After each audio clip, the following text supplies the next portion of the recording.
Kasi gusto ko, may batang nanonood eh. Pero I think yun, parang nung nireview ko yung ano, parang wala na yung part na hinalikan niya ako. Tinanggal na. Bakit tinanggal niya? Kuya Dick, yun nga, reaction mo R13. Oh, but R13? Okay lang, I think binasa ko naman, napabasa naman sa akin yung rason nila. Una, ano tayo magagawa, yung same-sex relationship. Siguro, yun ang inaano nila. So, pero at least 13 pa lang. 13 na ba? Ante pala, 13 below hindi. No? 14 ang start. Pwede pa rin yun. Kasi medyo naano sila. Okay pa din naman. Okay pa rin. Para sa akin ha, pwede na rin yun yung R13. Kesa naman sa ano. Pero Kuya Dick, na-mention mo si Maria, in-invite mo ba siya today? Hindi ko siya na-invite. Hindi ko na-invite sila. Anong reaction niya Kuya Dick na nagbalik comedy film ka? Alam, tumada. Ewan ko sabi sa, kasi nasa same company kami. So, Mother B-Boy. So, pinakita ko.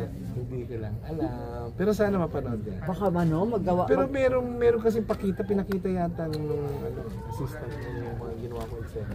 May black screen eh. Sige, Meron pa naman yan. Meron pa. May mga black screen pa mangyayari. May naka-schedule na ba Kuya Dick? Wala pa. Pero alam ko may series na yan.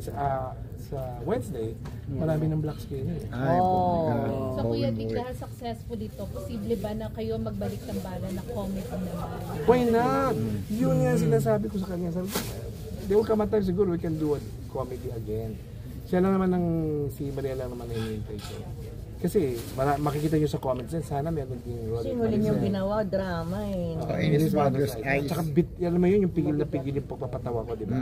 Puro reactions lang. Kasi ayaw nilang masira yung buod ng ano. Kasi pag nagtawa na, baka akala lahat tuloy-tuloy na tumawa. Very delicate din yung story nun eh. Kasi about, ano yun eh. Ano tawag doon?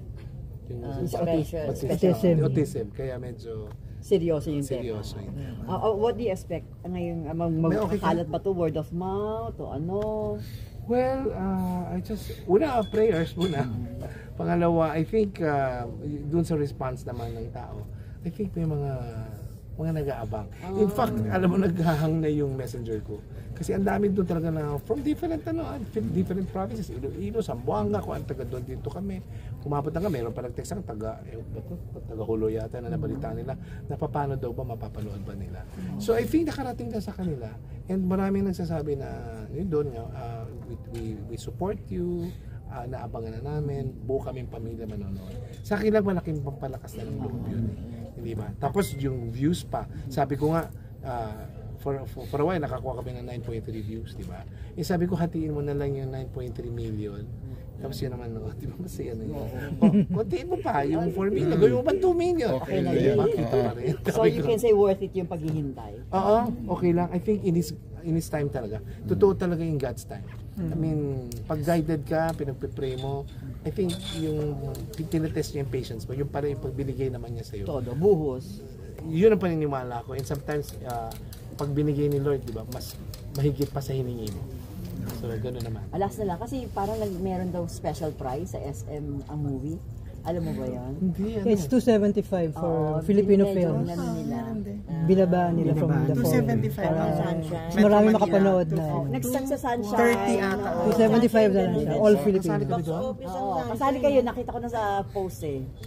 Kasali ka doon sa 275? 270 yan. Good news yun. Naku, medyo may manonood nga talaga. Kaya na nila yun, hindi ba? Baon na lang nila yun sa square.